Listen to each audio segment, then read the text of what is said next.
Pour le 6e vendredi consécutif, les Algériens sont descendus dans la rue pour exiger le départ du régime. Le sous-entendu est clair. Il ne s'agit pas seulement du président Bouteflika, mais de tous ceux qui se sont compromis avec son régime et de ceux qui ont utilisé son image durant ces dernières années, à commencer par ses frères et leurs proches, aussi bien dans les milieux d'affaires qu'au sein de la classe politique. Les manifestations de ce vendredi 29 mars étaient particulièrement attendues par les observateurs, qui devraient les ausculter de manière détaillée.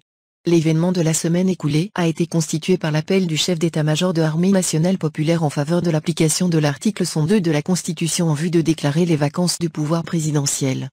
Plusieurs signes apparus durant ces dernières semaines ont montré clairement que le commandement de l'Armée nationale populaire commençait à prendre ses distances avec le clan présidentiel, tout en exprimant sa compréhension et son admiration pour le caractère pacifique du mouvement populaire. C'était assez pour semer l'effroi dans les rangs de l'État profond, qui a utilisé durant des décennies le paravent du régime Bouteflika et qui est prêt à s'en débarrasser à la condition qu'il lui trouve un autre paravent avec la collaboration de la France et des partis clients qui se recrutent majoritairement au sein de la mouvance franco-berbériste. La levée de boucliers du FFS, du RCD et du PT, qui se sont empressés de s'en prendre au commandement d'Armée nationale populaire, n'a pas surpris les observateurs, qui connaissent bien les liens organiques de ces partis avec les réseaux de l'ex-DRS dissous. Depuis plusieurs semaines, les services français qui avaient anticipé le positionnement du commandement de l'Armée nationale populaire ont été chargés, avec la collaboration des services marocains, d'une campagne de désinformation et de déstabilisation de l'armée algérienne, pour l'écarter du processus de transition. En effet, la France ne peut espérer peser sur cette transition en vue de favoriser l'arrivée au pouvoir des élites à sa botte, que si l'état-major de l'Armée nationale populaire est neutralisé. Certes, le fait que le peuple continue de réclamer le départ du régime montre clairement que le recours à l'article 102 n'est pas suffisant, mais cela on le savait déjà.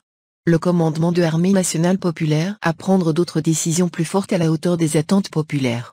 Mais s'il y a une chose que tout observateur honnête a dû remarquer lors de ces manifestations, c'est que la tentative des partis de la mouvance franco-berbériste de pousser les manifestants à s'en prendre au chef de l'armée algérienne a lamentablement échoué.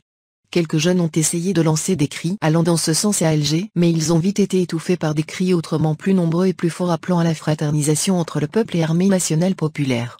Dans plusieurs wilayas, les manifestants ont brandi des pancartes et crié des slogans en faveur de l'Armée nationale populaire et ont dénoncé ceux qui se sont attaqués à cette institution, garante de l'indépendance et de la souveraineté du pays. Bien sûr, les médias français, qui prennent leur désir pour la réalité, ont préféré mettre en avant les manifestants, largement minoritaires, qui reprenaient les mots d'ordre du FFS et du RCD et brandissaient le drapeau berbériste et le portrait de Matou Blounès, alors qu'ils passent sous silence les slogans anti-français et la forte présence des drapeaux palestiniens aux côtés du drapeau algérien.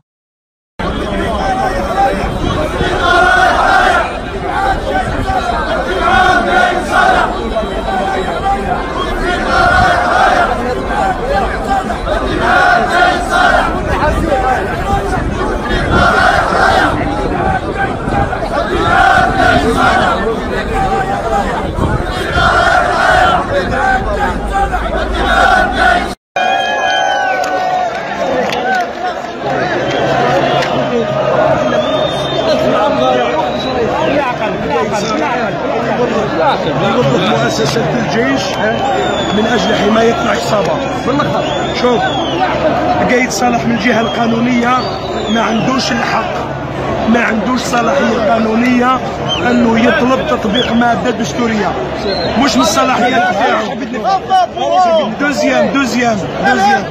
دوزيام القايد صالح كيقول لنا بلي نطبقوا المادة 102 ويديرها في الثكنة ويصفقوا له العسكر. بأي حق القايد صالح يدير السياسة داخل الثكنة ويصفقوا له العسكر؟ تعرفوا واش يديروا العسكر؟ العسكر ما يصفقوش، العسكر يديروا تحية. العسكر مش دي ميليتون، مش مناضلين سياسيين. القايد صالح حب يحول الجيش الجزائري، حب يدير حزب سياسي ويساند العصابة. القايد صالح ما عندوش الحق يستعمل مؤسسة الجيش كوسيلة لحماية العصابة.